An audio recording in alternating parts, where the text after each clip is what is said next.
Before the world was ever gripped by the coronavirus, the Global Health Security Index rated every country on its pandemic preparedness.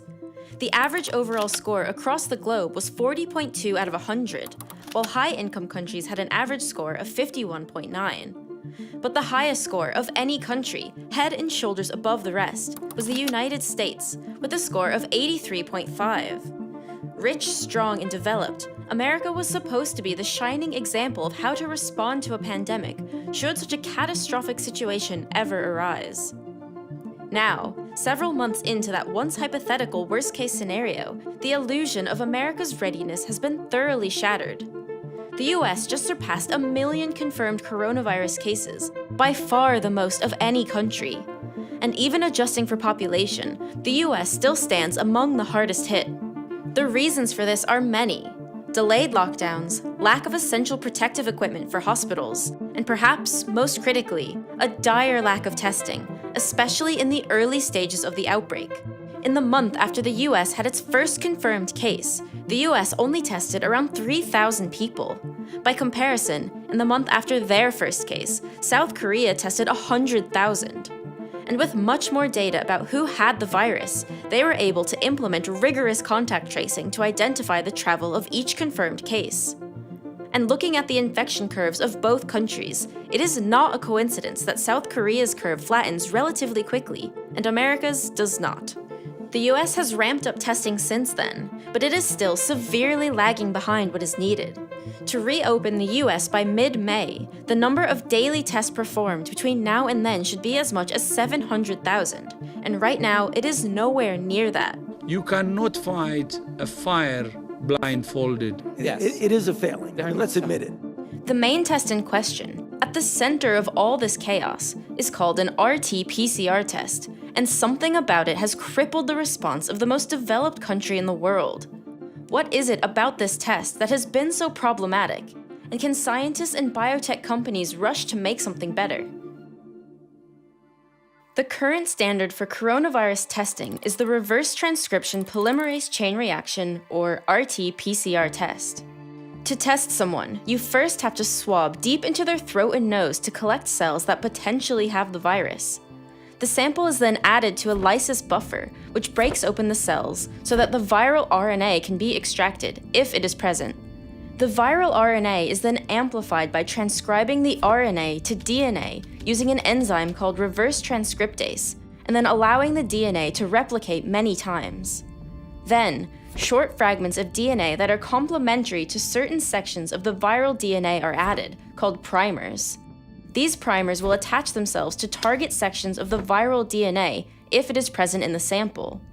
Also added to the mix are small sections of DNA called reporters, which contain a fluorescent marker, which will bind to the DNA near the primer. A polymerase enzyme then latches on where a primer has bound to a strand of DNA. The enzyme moves along the strand, adding complementary nucleotides until the strand is copied. When the polymerase reaches the reporter sequence, a fluorescent probe is released, creating an optical signal that the strand has been copied. As more coronavirus genes get amplified over time, the fluorescent lights glow brighter and brighter. You can't physically see the fluorescence, so the RT-PCR machine records spikes on a graph that tracks the glowing as it gets brighter, revealing whether the sample contained the coronavirus. Negative results won't show the spikes. PCR tests have been around for decades. They are the gold standard for testing viruses because the process is highly sensitive. It can detect even a tiny amount of virus in a sample. But PCR tests are not something that every hometown hospital can do. Any lab doing coronavirus PCR tests needs federal approval to run the test, and must prove that they meet the quality standards required. They must have qualified technicians, and the lab has to be very, very clean because any amount of contamination can ruin the test. And with bureaucratic obstacles in the way of many labs trying to get federal approval, there just isn't enough of these labs to keep up with current demand. Each test usually takes about 4 hours, once a sample reaches an approved testing lab. But with transportation time and the backlogs that have formed, getting a result can take more than a week. And on top of an already complicated process was a catastrophic blunder made by the CDC. On February 5th, the CDC began to send out the coronavirus test kits it had developed, the only test permitted in the US at that time.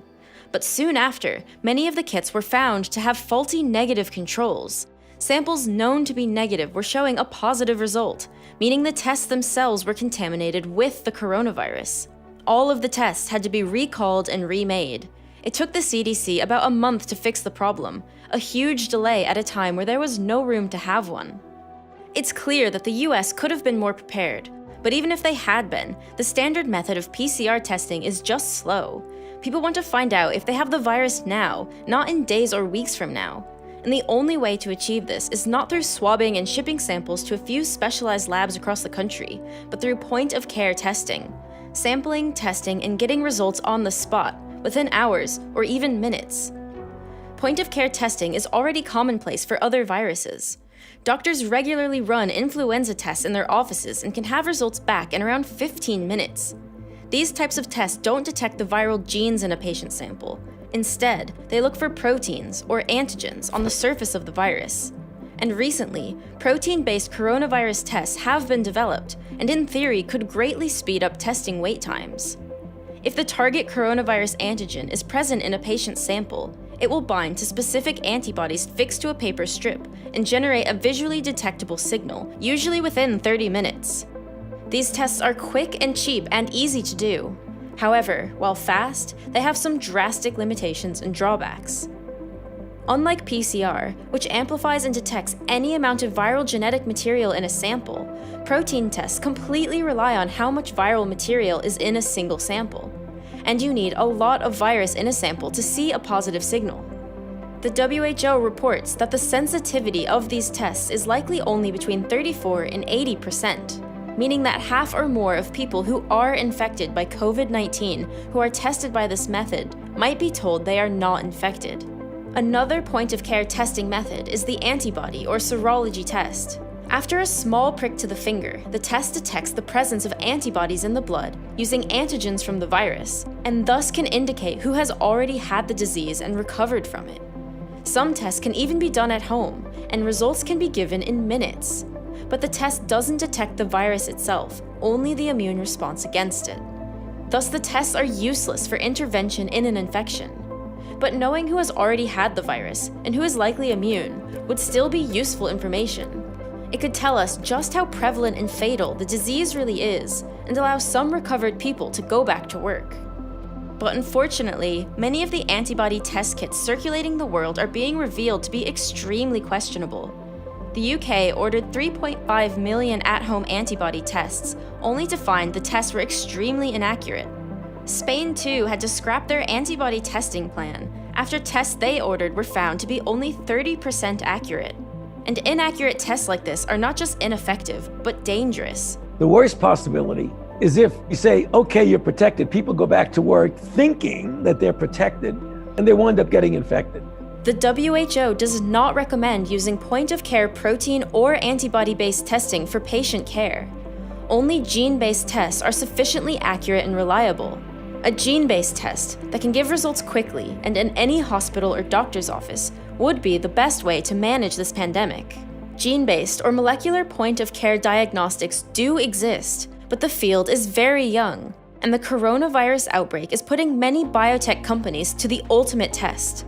They are rapidly adapting technology to work for COVID-19 in the hopes that their tests could be what solves the testing shortage. These tests use the same basic methodology as the lab-based test, but automate a number of the steps involved to make them much quicker and much more streamlined than lab-based tests. Cepheid is one company that sells small PCR systems for rapidly detecting influenza viruses, tuberculosis bacteria, and other microbes. They knew that their system could, in theory, also test for the coronavirus, with a few adaptations to the technology. But they too had to get FDA approval to be able to do so. By the end of March, the approval finally came in, and their tests began to be rolled out across the country. The test starts with a nasal sample taken with a swab, which is then dropped into a liquid-filled tube. The liquid containing the sample is then pipetted into a disposable test cartridge, and the cartridge is inserted into the test machine. After this, the process is automatic. The sample is then drawn through a filter which traps any pathogens. Then, a sonic horn breaks apart the pathogens and releases their genetic material. The genetic material is then amplified with reverse transcriptase, and a positive test will show fluorescent spikes in the same way as the PCR method outlined previously. And it can produce results in 45 minutes. The difference between this test and the traditional PCR test is its small size and its largely automated process. The test can be carried out in any hospital close to the patient, and the rapid result can inform healthcare workers what level of care and isolation the patient requires right away.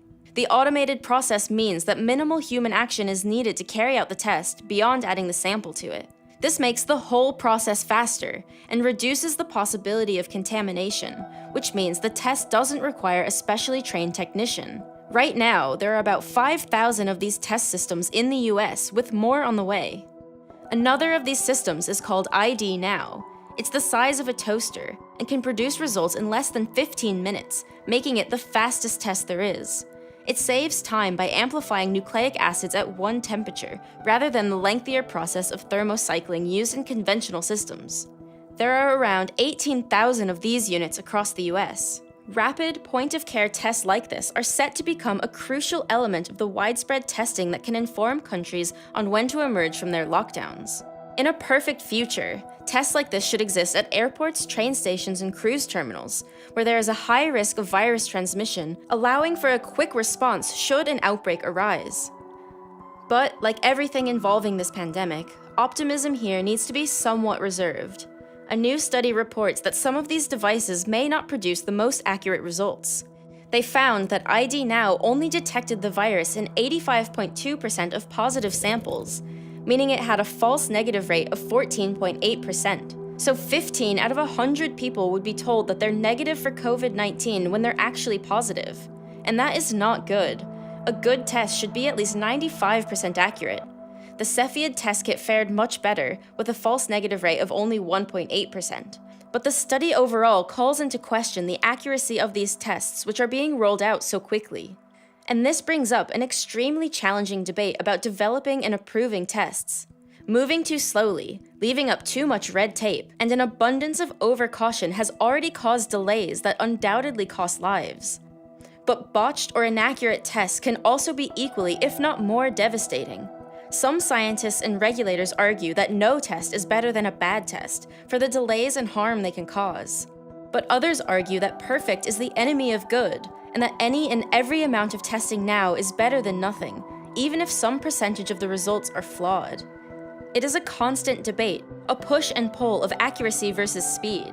And when the clock is ticking and lives are at stake, doing the right thing at every turn is essential, but also impossible. Finding ways we can combat the coronavirus as a society is at the forefront of everyone's minds.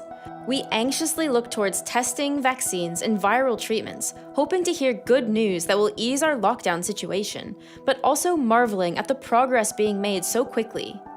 I am personally fascinated by the breakthroughs being made all the time in the face of this pandemic, like the mRNA vaccines I mentioned in the last video, or the rapid PCR machines that will help bulk up the testing response. A crisis like this shows us that necessity is indeed the mother of invention, and I love the ingenuity that is cropping up in the scientific community. If you also like learning about these stories of scientific innovation in the face of this crisis, or just want to hear some positive news among so much bad news, you should check out the coronavirus documentaries on CuriosityStream. CuriosityStream is a streaming platform that has thousands of high-quality, high-budget documentaries, like this one, called Coronavirus Treating the Disease, where you can hear from the medical experts searching for techniques to treat the illness. And if you're a fan of educational content, and looking for more quality things to watch during your quarantine, then this is the perfect time to sign up, because a subscription to CuriosityStream now also comes with a subscription to Nebula. Nebula is a place where the top educational content creators, like Polyphonic, Wendover Productions, and our other channel Real Engineering, can create videos freely without worrying about the YouTube algorithm or demonetization. It's a place where we can upload our content ad-free and also experiment with original content and new series. The original content is my favorite part of Nebula. Shows like The Logistics of D-Day, Working Titles, or Tom Scott's game show Money, where he pits a bunch of YouTubers against each other in psychological experiments where they can work together or profit individually. So if you sign up for CuriosityStream with the link in the description, you'll get 1 month of CuriosityStream free and get a free Nebula subscription. And for a limited time, CuriosityStream is offering their documentary distancing discount, which gives you 40% off all their annual plans and gift cards. So go to curiositystream.com/realscience to sign up. It's a great way to support this channel and all your favorite educational content creators. Thanks for watching, and if you would like to see more from me, the links to my Instagram, Twitter, and Patreon are below.